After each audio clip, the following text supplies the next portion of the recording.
Great. So welcome to this session as part of BAPT's 34th annual conference and our fourth online. And as we continue our purpose of educating and informing and exciting the world about Jungian psychological type. My name is Jerry Gilpin, if we haven't met, and I'm on the board. So do contact me directly if you have ideas of things that you think we should be doing or could be doing, or things that you would like to do and you'd like our support for in the world of psychological type. So this afternoon is particularly my privilege to host this session and to welcome Gareth to lead us. Gareth has worked with Type for a couple of decades now and is co-founder of Type Pro with Angelina Bennet. And they've created the Type Superpowers program together, which is great for you. I don't know if he's going to put a link into chat or somewhere. I hope he will, because it's a great resource and a really interesting thing to get your head around. And so do have a look at that if you get the chance to. So he's going to lead us in thinking about neurodiversity and type. And so over to you, Gareth. Thanks, Joe. Brilliant. Well, listen, yeah, for me, it's a super interesting topic. I've got some slides and things. What I'm really hoping, though, is that this is going to be quite interactive, because I've got some research that I'm going to share, some bits and pieces that I've pulled together from different people and different sources. But yeah, what I'm really hoping is that this is an opportunity to share some insights and knowledge from different people, to get some different perspectives on things, rather than just being a full hour of me talking, because even I get tired of that after a little while. So I've got some slides that are going to take me through just a little bit of structure, for those of you who probably like a bit more structure than I do. So I'll start off with some of that, and then that'll hopefully get us into a couple of interesting places for discussion. As you go along, there's probably too many of us to be just kind of having us all chatting all the time, but drop any questions in chat and I'll make sure we definitely get to them. And as I said, this will be interactive, so we'll be having a couple of breakout sessions and some broader discussions as we go as well. So, as always, who am I? Yes, well, we've kind of heard pretty much all of that information. I think perhaps the key bit, though, for me to have a little bit to think about is I'm not I'm an occupational business psychologist. I'm not a trained expert in neurodiversity. So why am I doing this? Because I think it's a really important area. I think it's an area where I'm hearing all sorts of different people talking about it much more over the last few years. I'm seeing the importance of it for many of my clients, my friends, my family. And therefore, what I wanted to do was just kind of share some of my perspective, some of the information I've come across. But as I said, really just kind of get this topic started for other people, because I just think there's a huge connection between the world of type and what is being spoken of in terms of neurodiversity and neurodivergence. So a little bit about the terms I'm going to be using as I go through. Lots of people, different people will talk about these things in very different ways. So for me, I'm going to use the word neurodiversity to talk about the difference between people's minds, which, if we just start there, for me is just saying, okay, well, there's obviously a massive link to the world of type. So someone who is neurotypical is therefore within the usual range of the differences that we're tending to find between people. And someone who's neurodivergent is therefore particularly diverse or particularly different from most people. Now, I'm going to, those of you who want it, I've got all sorts of references and stuff that I've be using for the research and these terms and things. So just give me a shout afterwards if you want to get a copy of these slides with all the references in it. But these are the terms I'm going to be using. If people have different terms, different stuff that they're using, don't really want us to get into a full 45-minute discussion of exactly what the terminology should be. But these seem to be the terms that are broadly being used by people that I've worked with. So what's another way of thinking about this? These terms about to be neurotypical, neurodiverse, think about it like people's height. So neurodiversity, this kind of broad theme, is as if we're saying the word height, that we're talking about, therefore, differences between people. When we start talking about being typical or diverse, therefore, we're thinking about, well, is someone coming kind of within the average of what we'd expect to see? Or is someone particularly tall or particularly short? So someone is not any more neurodivergent, if you're neurodiverse than anyone else, if you like. I could be neurodiverse and diverse, but it's like saying someone doesn't have more or less height. What they have is they might be particularly tall, they might be somewhere in the middle, or they might be particularly short. The more I looked at it, this picture, which I found randomly online of someone who's quite short, looks increasingly like my mother, who's quite little. So that'll be entertaining as I move through the rest of this. We used to hide things on high shelves as we got older and wanted to be cruel to our mother. So another general thought: if you met one person with autism, you met one person with autism. This again is, I think, a really nice thought, because of course it connects into exactly how we'd think about personality type. But it also, for me, gets to get into something really, really important, is that, yeah, I mean, in this conversation that we're going to have today, there is no way in the world that we could entirely cover off all of the depth of any of these particular elements of neurodiversity. And so we are going to be talking broadly about a couple of the areas such as ADHD and autism. Just as if we were talking about a particular ENTP or ENTPs in general, we know that we're making some broad assumptions about people that would not be true for all individuals. And so I just want to kind of get that foundation in there as well when we're thinking about that here, that, you know, of course, there is vast differences within people who may happen to identify or be identified as having ADHD or autism or any of the other elements of neurodiversity. So,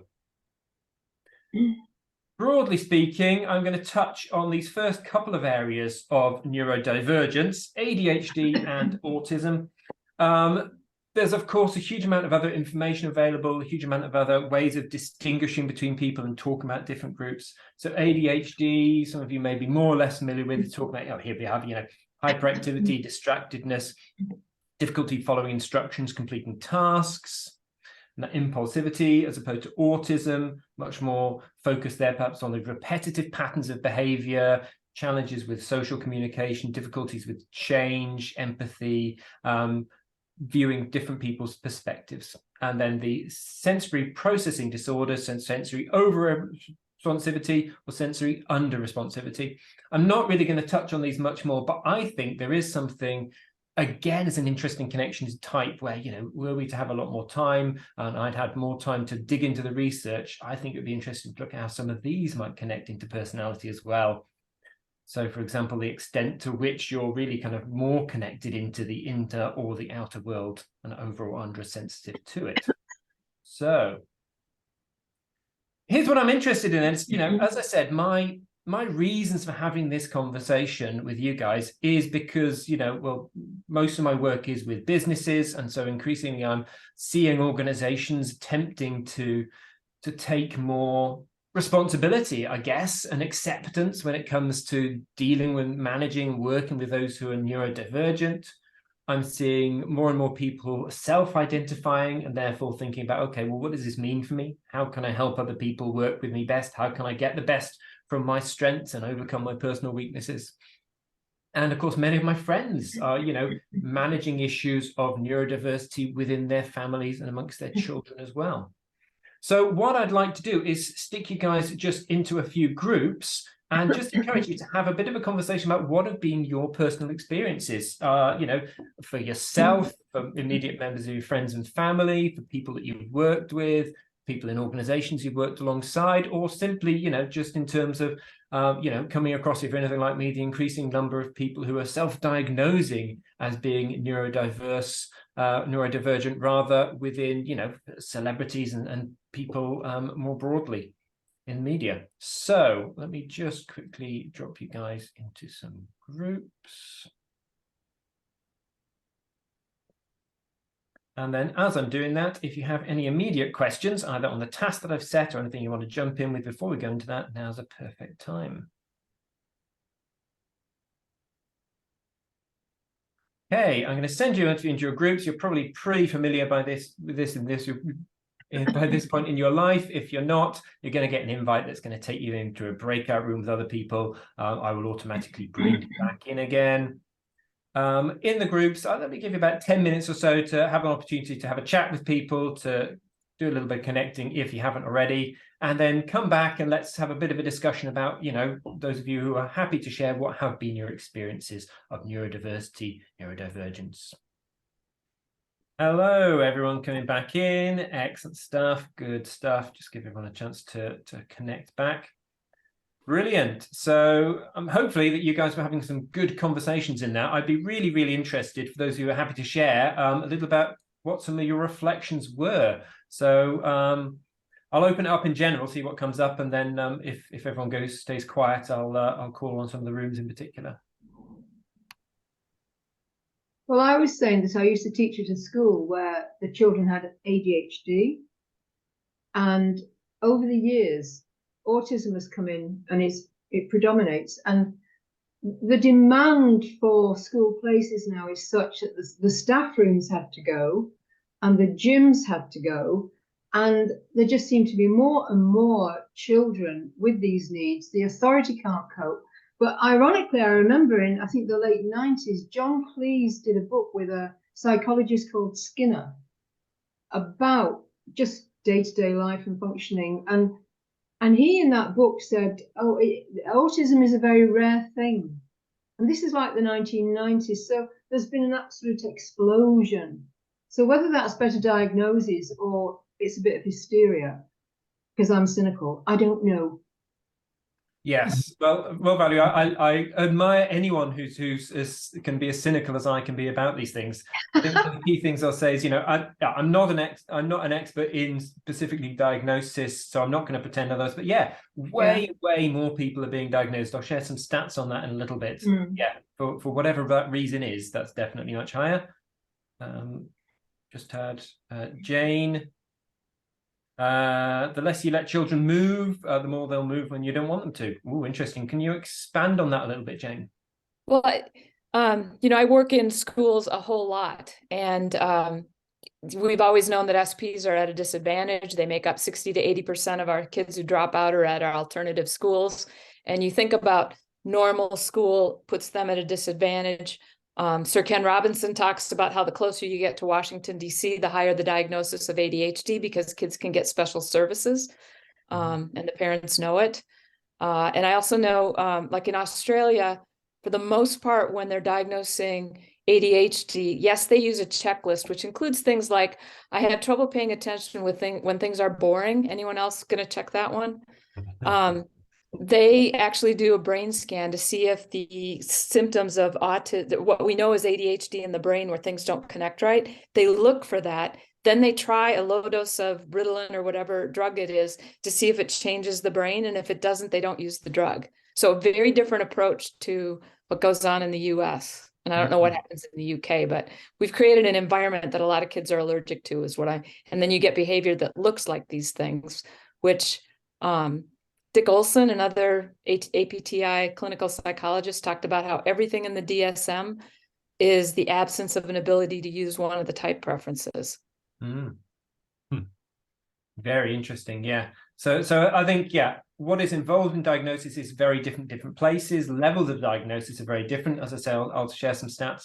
I think some of the relationships between type and some elements of neurodivergence are fascinating. I'll share some data that I was able to come across, but there really doesn't seem to be an enormous amount of research into personality and neurodivergence, which I think seems a massive gaping hole given exactly what you've just been talking about there, Jane. Brilliant. Other reflections? What else came up in your groups? Well, actually, one thing I would like to share is that thanks to a conversation I had in 2017 after we were in Salt Lake City with Sue Blair, talking about my son and her sharing her experiences of her children, that I was successfully able to take my own son out of the German school system, in which learning disabilities and divergence is not really recognized and in no way really catered for. My son was looking like he was going to drop out of school at the age of 14, and put him into a special school in the UK that was able to deal with neurodivergence, and he was very, very successful and was one of the top children in the school, and basically got completely unconditional offers to go to all of the universities that he applied to. So very, very grateful for this conversation, Sue, 6 years ago. And my son is also very, very grateful because it enabled him to thrive rather than end up in the dustbin, which is what would have happened in Germany. There you go. Well, a big up for Sue there, and thanks so much for sharing that, Shirley. I think there's something interesting to think about. What does what does it mean to self-diagnose or to be diagnosed as neurodivergent in some way? And I think that seems to change very much depending on where you are. That's a fantastic story there of someone who, if you like, becomes diagnosed and manages to get exactly the support that they need, meaning that then massively helps them. I'm interested in what are other reflections around this idea about, you know, what happens when you are diagnosed?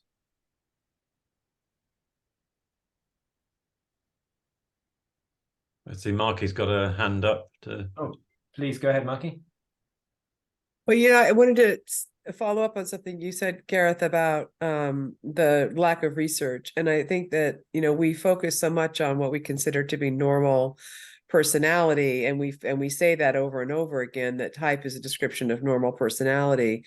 But because in the time period that we've all been saying that, the definition or the expression or even the conversation about what's considered normal has changed so dramatically.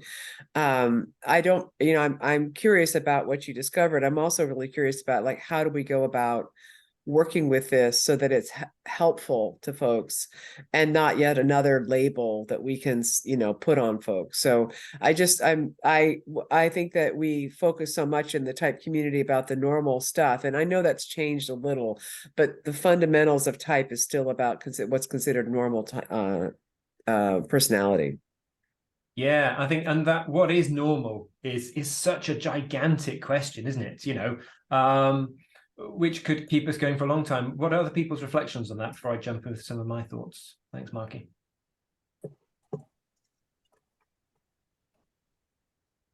I just wanted to say something about diagnosis, and that there are times when a diagnosis can be really helpful and a time when it's not.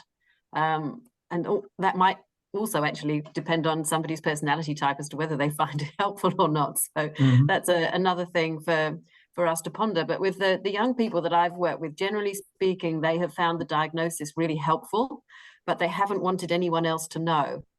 So, for example, they might know that they need extra time in an exam, but they don't want anyone else to see that they need extra time, especially their peers. And so trying to sort of deal with that, especially as a parent, was quite complex. That yes, it's good for them personally, but they still wanted to appear normal to their colleagues. So, to their friends, and they didn't want to be put somewhere different, and they certainly didn't want to go and see the school counsellor, because everyone in the school knows who's been to see the school counsellor because they see them going. So yeah, that's a interesting factor. Yeah. Did you see any of that kind of those perceptions or misperceptions of people who are neurodivergent changing more recently? Is that something you're seeing shifting as it's being talked about more and more celebrities are outing themselves? Certainly the language is out there, and I think because the language now has become the norm, then everyone's sort of jumping on that particular bandwagon. I mean, let's face it, we're probably all on some spectrum somewhere. I'm pretty sure I am. We don't need to sort of shout about it from the rooftops, and we can just get on with life without anyone in particular needing to be aware. But just we have a new language, and sometimes that's really helpful. Our language around mental health is extraordinarily helpful, I think, to many people. But at the same time, there's an awful lot of people who are anxious about something, and all of a sudden they're very depressed. Well, actually, they've just got a normal level of anxiety. So we have to be careful how we discuss these things, and how we inform our children and our young people as to what it means for them in their context. Yeah, I think so. I'm smiling only. I love, if I don't mind me reflecting back there, Sue, as the ESTJ as well. We just get on with stuff. We can just, we don't need to talk about it and have other people know things. We can just get on with things. And I think, reflecting back a bit just off that to some things I was talking about yesterday, if anyone was there for the talk I did with Angelina and with Rob about our different needs. I think there's something for me about that belonging need, that need for attachment, which I think comes in around this notion of identification, that, by identifying as neurodivergent, I can find my clan, I can be seen by people, I can find people who are like me. And I think what you're then touching on, Sue, is something I think is super interesting, which is, okay, well, how does my personality impact on perhaps what might help me in that situation? How might I best do this? Is it that I need to find other people that I can talk to about this? Or is it I just need something saying, look, here's 5 bullet points of stuff you should do differently, Gareth, off you go. Yes, okay, brilliant. Other reflections or thoughts before I bring in some of my geeky stats stuff? I mean, I think it's probably both of those and a whole host of other things. I mean, I'm working currently with a lot of founders and co-founders in the artificial intelligence space. And more than one of them is neurodivergent and sees himself as such. And it seems to be a very, very complex spectrum. So it's not buckets that people want to be put into. It's an understanding of effectively how their brain does work and how they can best interact with others. And in terms of developing tools and capabilities and applications which are AI-based, really helping other people to, you know, I'm going to use the word cope, but it's not the right word. So I'm going to put it in quotation marks, with the world around them and decipher it better and be able to integrate with it better. So I would agree with Sue in the sense that it's how do we get on and actually do this? Because this is a spectrum. It's not buckets that people need to be put into. As you said, it's the spectrum of, you know, more or less further away from the middle point, whatever that norm is, if a norm actually does exist. And as we see more and more terms being used and people resonating with or actually feeling that they have been in contact with or are at themselves, anything from, you know, narcissistic personality disorder through to autism, through to ADHD, or whatever it might be. We're seeing more and more of this not normal in that sense. So maybe there isn't such a thing as normal. Maybe there is just a spectrum and we all sit somewhere on that spectrum. And then the question is, you know, then in that case, all of these things are normal. They're just different. Yes. And I think that's it. Normal or common is Mark's point that's come up in the chat there. And I think, again, this, you know, we could happily dive into this for 2 or 3 hours on what is normal.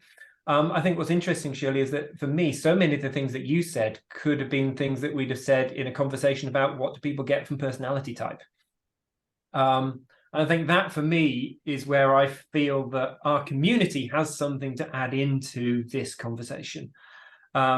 Alongside this notion about, yeah, as you said, is there really a normal? What's a normal person? If we even take, you know, the simplest view of you know, 16 Jungian types, well, which one of those is normal? For me, mine. For you, yours. Yeah, excellent. We've got 2 more people want to say stuff, so I'll stop chatting for a bit. Heidi, first, please.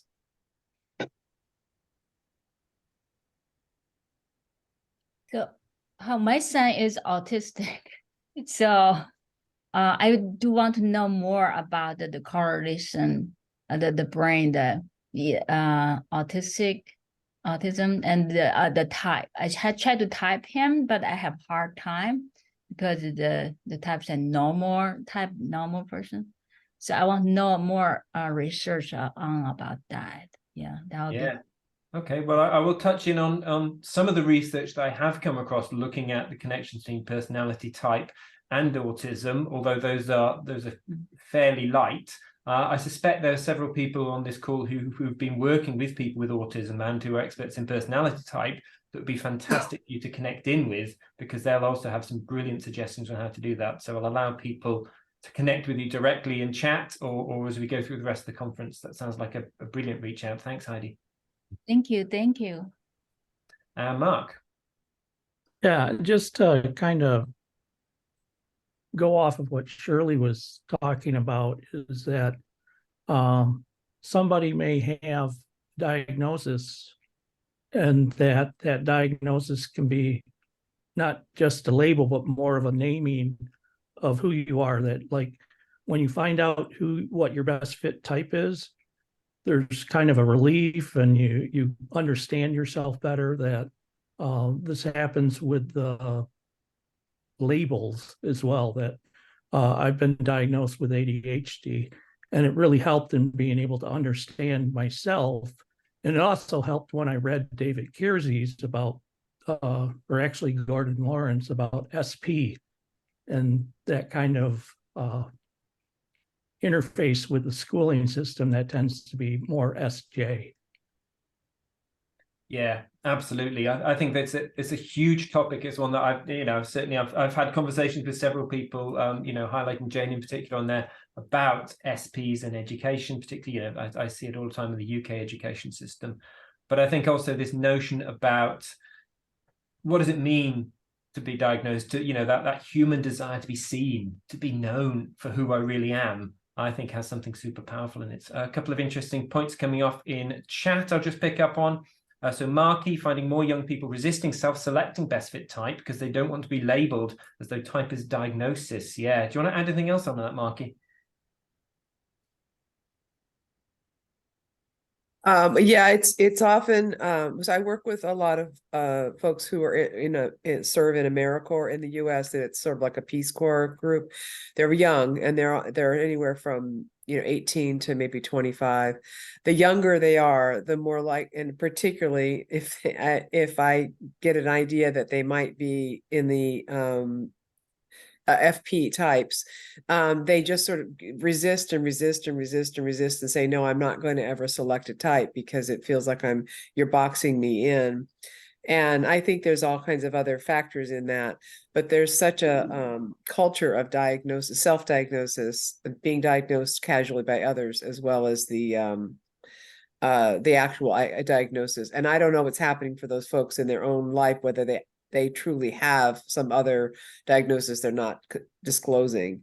But the difference between self-selection and diagnosis is always a really tricky conversation because people don't understand the difference, and in the type community we make such a distinction about that. And of course, in the type community, self-diagnosis, if you like, self-choice of type is the most important thing. Yes. So I think perhaps that's an interesting place that puts us slightly aside from, the neurodiversity community. Interesting stuff. Excellent. Well, I'm just going to bring in a couple more bits of information, and then let's kind of, let's see where that conversation takes us, because I've seen where we're going for time. And Jerry says, Gareth, at the beginning, he said, Gareth, do you want me to keep you on track for time? And I was like, no, I'm absolutely great. I'll definitely be fine for time. So I better make some attempt to hold to the promise that I made there. Right, okay, so I've got a couple of bits of numbers. So these, you probably might struggle to see this a little bit because it's slightly hazy from there. I'll just read this stuff out. So this is talking about children in the US who are diagnosed with, so we've got ADHD coming in here. So about 10% of children and about 2.5% being diagnosed with autism. So, I mean, about 10% of children being diagnosed with ADHD is enormous. So these are college students. So we've got there about 12% in the US and about with ADHD and about 2% with autism. So I think what's really, really interesting for me is just, what an enormous number of people we're talking about here. These numbers are significantly lower in the UK. I'm sure that those of you who are working in other countries would have more knowledge about what the numbers look like in those countries. But I think what this says to me is when we talk about this idea of what is normal and what is not normal is, well, are we saying what 12% of people are abnormal? What does this really mean? When we think about the sorts of numbers of people we'd have with particular types. So if you've got 12% of children in the US being diagnosed with ADHD, that's only 1.7% of people would be, would self-select themselves as INFJ. So I think for me, this is really, really interesting because it says the sorts of numbers of people we've been talking about in the type community are talking about people who are actually relatively small groups. Now, we wouldn't call them neurodivergent, but it is worth thinking about, okay, well, actually, we're talking about some very different ways of viewing and handling the world and ourselves. And when we're talking about some of these things like, what are the notion of diagnosis and what does this mean to be different or to be normal? What is normal? Well, actually, if we're talking about 12% of people, I'd struggle to think of this as something that's massively outside of a normal distribution. We start looking at the stats on that stuff. So whether this is because people are being overdiagnosed or whether this is something which is finally being identified or people are being misdiagnosed, that's an entirely different question. What this does say to me is, well, this question about what is typical and what is divergent becomes really, really interesting when we look at these sorts of numbers. So even if we're looking at the 2% or so of people who are being diagnosed with autism, that still would, put them, ahead of several of the groups that we'd be talking about with personality types, the INTJs, the INFJs, both coming in at under 2%. And so are we talking about the same thing? is this just an extreme version of personality, or is it something different? And again, I'm not going to be able to entirely answer that question, but what I did do is do a little bit of digging into, have people done some research on this question?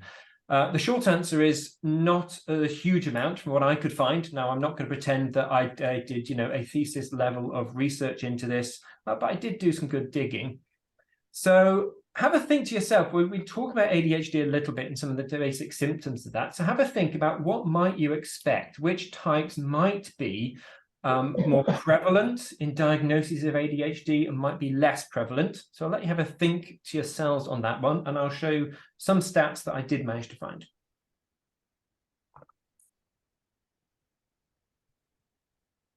Oh, John picking up something from the stats on the last graph about, higher in the rural, and they're very interesting. Yeah, I think there's all sorts of stuff that you could dig into that, which might be very, very interesting. So the data that I did manage to find, these are children who are diagnosed with ADHD, age 7 to 10, and they also completed the MMTIC. The big thing, and John being there reminds me, as always, to remember this is a pretty small sample of people. It's certainly nowhere near the sorts of numbers you'd really want. So it does mean that the numbers are going to be chunky. By the time you divide up 117 by 16, you're getting some chunky data going in there. So this is far from perfect. It simply is the only thing I managed to find where someone had looked at neurodivergence and personality type directly. So it is interesting. What I've done on the next slide is thought a bit about, okay, well, where does this come noticeably above or below what we normally expect to find in the general population? So here we can see the numbers who are outperforming the general population: ISFJ, ISFP, INFJ. So more children who are diagnosed with ADHD are coming out with that on the MMTIC, and then fewer coming out in the red areas. And I think the big bit this said to me was something about some of my stereotypes about ADHD and SP. I think, which is, thinking, is this just the same stuff? Is it just people being misdiagnosed? But actually, just in this relatively small sample, actually, there's some other stuff that's coming out in there instead. So, oh no, I'll come back into that in a second. So yeah, I think this is interesting because it says there's some other stuff going on rather than just being about kind of some of those broad patterns. That actually we've got fewer people who are children who are ESTP, ESFP. And then I think, looking at things like that ISFJ, INFJ, ISFP, that feeling element coming in, which I think is very interesting. Might be interested to see what some of you folks think about that in a second. Well, actually, let's just catch up. Any reflections on that? Because I'm going to just pull in some data looking at Big Five stuff and autism in a second as well. Any comments, reflections? Let me pull the chat. You know exactly what question we're going to ask, don't you? Was this statistically significant on chi-square or something like that? Or I haven't got, no, this was just descriptive data. So to be honest, given the numbers, John, I think you might be struggling to get statistical significance off the back of this. So this is, yeah, absolutely. I'd say deal with a very large pinch of salt, the stats on this. I think it's simply interesting to say, they're not randomly distributed, and it's perhaps not in where I might have pulled some of my stereotypes. What are your thoughts? Yeah, exactly the same as yours. It's not where I'd have thought. Yeah, so interesting. The ISFJ, I can't remember what the percentage of the population is, but even if that's not significant, that's a big hike. Yeah.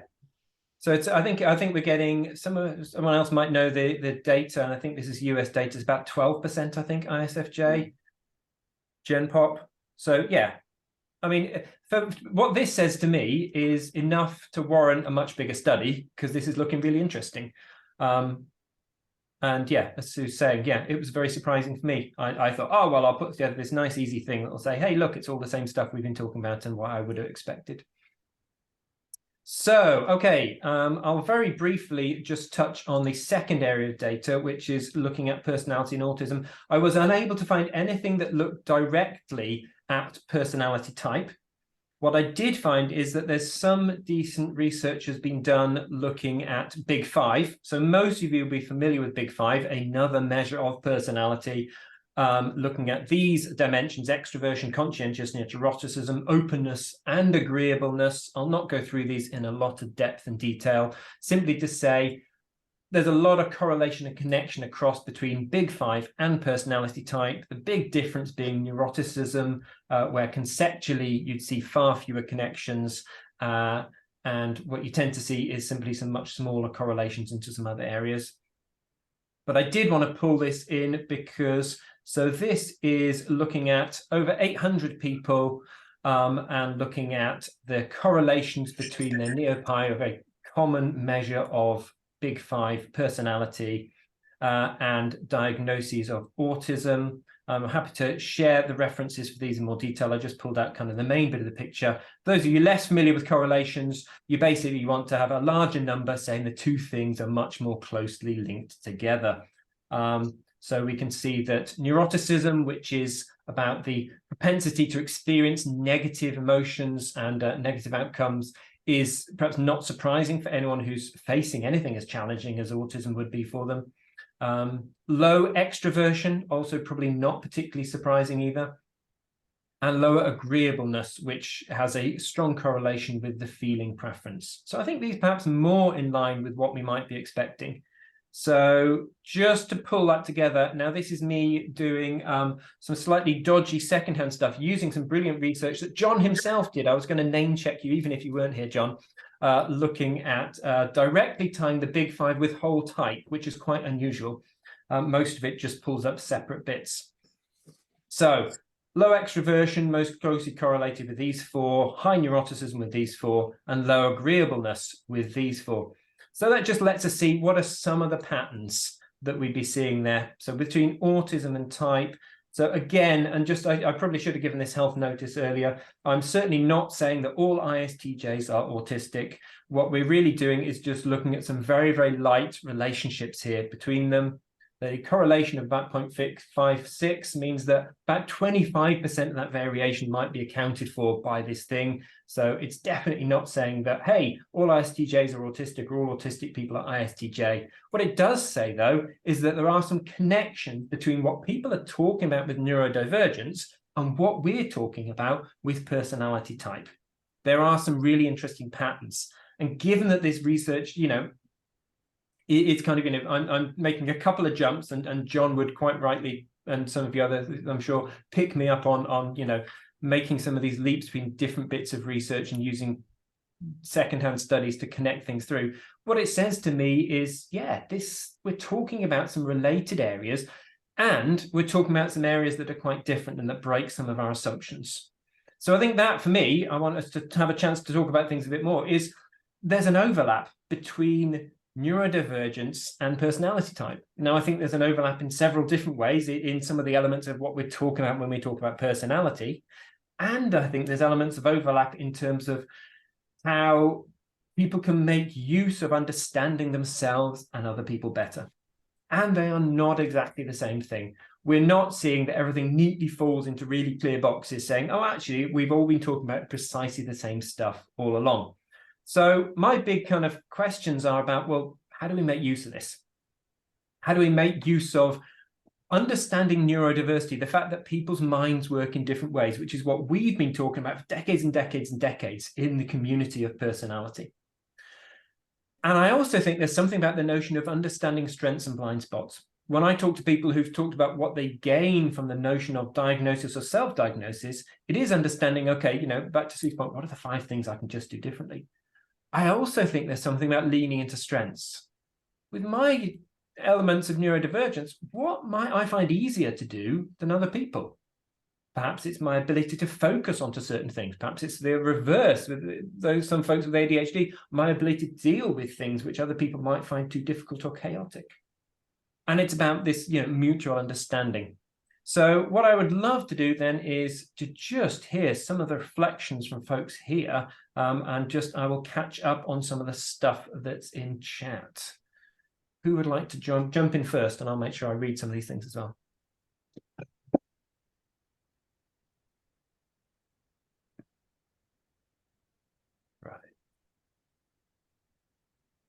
So James, a woman, spoke at the 2001 APTI conference about, autism, exaggerated form of ISTJ. Yeah, so it's interesting. So certainly that was, ISTJ is one of the types that you could see connected through that slightly long-winded research connection that I was making there. Very interesting.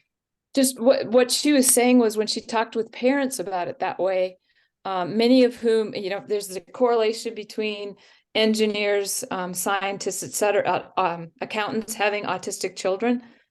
But it helped them be able to say, I understand now why my child's saying but mom, this, you were there, is the way the child sees it, because the autistic child thinks that whatever they experienced, the other people experienced.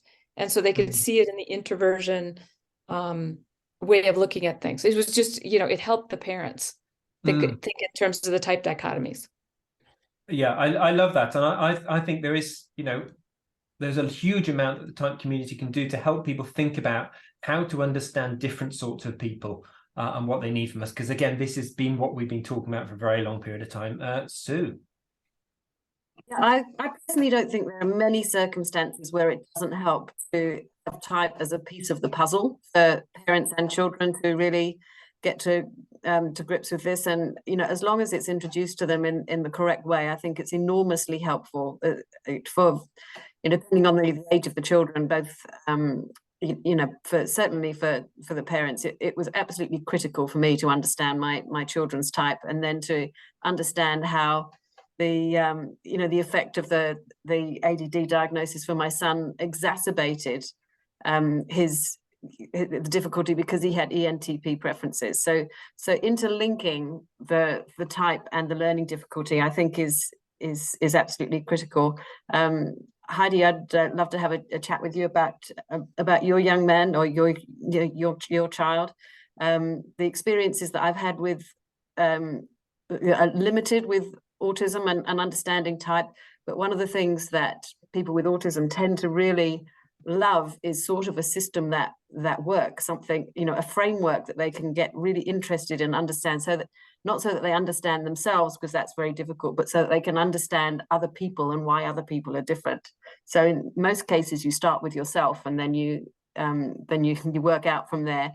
But in some cases, it helps for them to say, well, why are other people not like me? And then work back. So there's all sorts of different things that you can do there. But I agree with you, Gareth. I think we've got an enormous amount that we can do, and we shouldn't be afraid of doing it, because we're not, we're not educated, or we're not qualified. I think we are qualified enough, all of us, to have an input into the lives of people who are struggling, and we can just say that something might help. And as a parent with a child that had difficulties, I just say to them often, you will tap on many doors, and some of them will open and some of them won't. And there's no reason why type shouldn't be a door that could help. Yeah, I love that. I think there's several things you've said there that are super powerful. I think it's talking about, as you're talking about with your son, is actually understanding the connection between type and a diagnosis of something helps you understand, well, what's that's going to look in a very different flavor. An ENTP with ADHD versus an INFJ with ADHD must look very, very different and need different things and gain support from different tools. Yeah, absolutely. And I've got a resource that might help if people are interested. I can help them out, maybe. Awesome, brilliant stuff. Thanks, Sue. John. Yes, just as you were talking there, Gareth, I was musing on what research you could do about this, and I thought, wouldn't it be cool, if possibly unethical, to give a load of people who knew their type an ADHD checklist? So I just typed in ADHD checklist into Google just then, and lo and behold, one came up. And it's interesting, with my perceiving preference, I would answer a lot of these questions in the right direction for ADHD. Now, clearly a diagnosis of ADHD isn't just depending on that one checklist. I imagine what you do with children is a lot different from what you do with adults, but it's still illuminating just reading the sorts of things that people will be checking for. If you're looking at ADHD and thinking, how many of these can be manifestations of your, quotes, normal personality? Yes, and that you come back to that bit that as type community, we've never said there's a normal personality.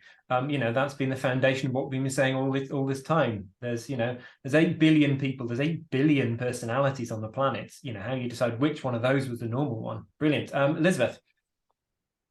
I think it's really tempting to think that this is something that we do for other people and with other people, but there is probably a large proportion of folks who are already type practitioners who are neurodiverse, and there will be a large proportion of people who have done the assessment process that are neurodiverse. Yeah. So I'm neurodiverse myself. I know there's other people on the call. There's a lot of folks that have already done it. So we are already part of the data set, if you like.